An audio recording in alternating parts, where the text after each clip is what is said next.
Going back to what you were saying before, though, about what might be left of the nuclear program after the bombings, the assessments made by some U.S. officials, including the president, about the obliteration of the program versus severely damage the program versus several months setback. How does that look to you? Well, the program, as a large-scale program, indeed looks obliterated. It can be reconstructed. They still have the knowledge and the engineers and so on. And some material. And some material, and they can probably salvage some of the things that were destroyed. However, the elimination of the program still leaves some components, and the components that it leaves may be enough to produce a small number of nuclear weapons.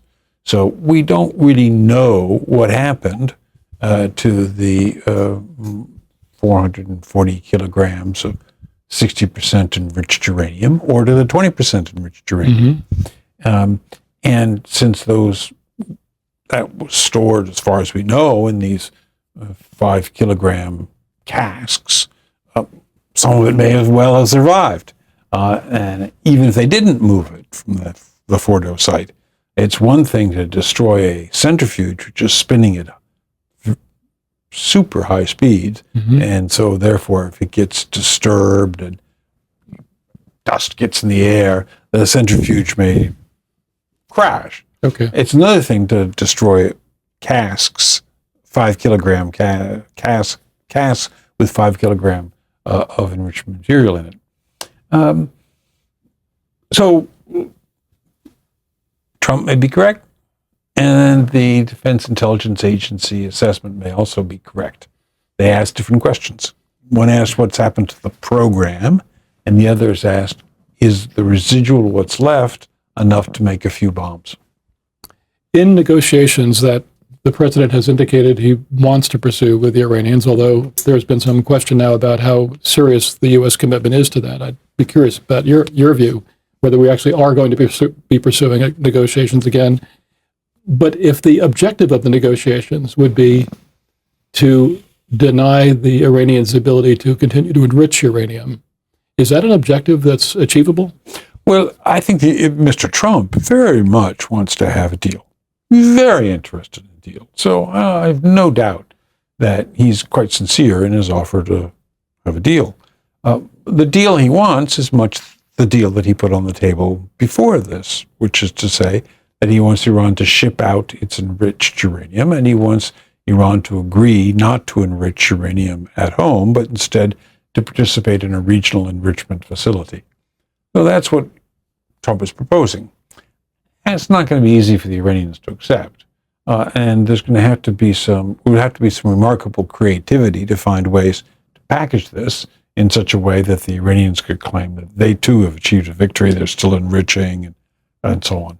Is there any indication at all that they would be willing to entertain some compromise? Well, if Trump's style of negotiating is to make very strong demands and then to agree, if necessary, to rather watered-down versions of it, the Iranian style of negotiating is that on steroids, which is to say you start out outrageous demands, and then what you end up with is maybe a lot less. What is the danger that we could end up with something quite similar to the 2015 Joint Comprehensive Plan of Action? Well, the Joint Comprehensive Plan of Action was time limited.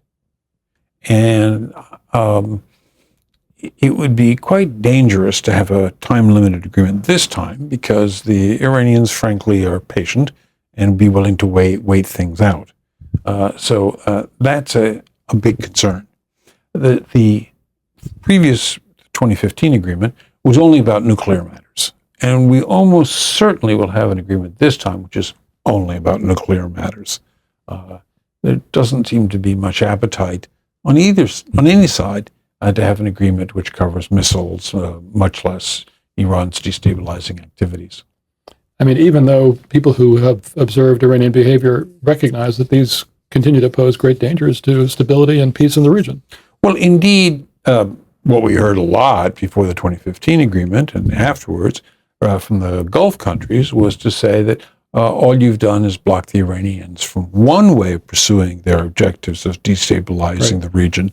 Now they're just going to pursue that objective by other means. So they were very worried about that. Now the Gulf countries seem to think, well, we figured out a way we can live with the Iranians, and so we don't worry about that as much as we used to.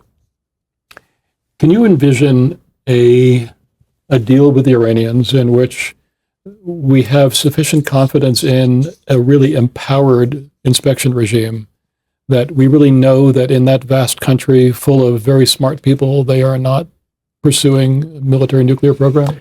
Well, one of the lessons of the Israeli strikes is that Israel knew a heck of a whole lot.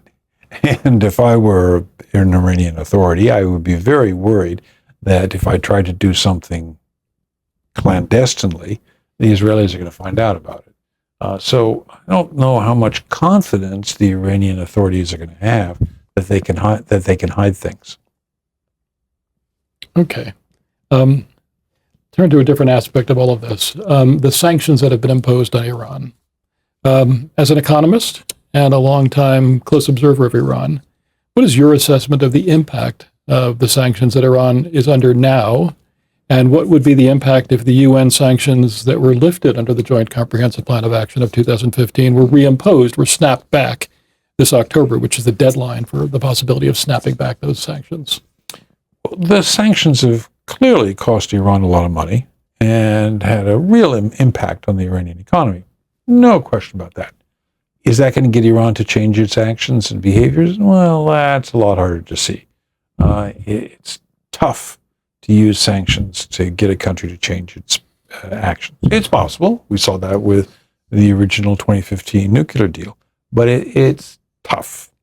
And it's made particularly tough by the fact that there's some major economies, especially China, which seem to be not that interested in observing the sanctions. And the only companies in China which pay attention to the sanctions are the ones which worry about U.S. retaliation against them if they don't. China is a big country with a whole lot of smaller companies that are quite prepared to deal with Iran. And so Iran's been quite successful at selling a lot of its oil. In the last couple of weeks, Iran's been selling more than 1.6 million barrels a day of oil to China, admittedly at a discount. But still, that's enough money for Iran to keep going. Because unlike 20 or 30 years ago, Iran's economy has really developed, and it's much less dependent on oil and gas than it once was.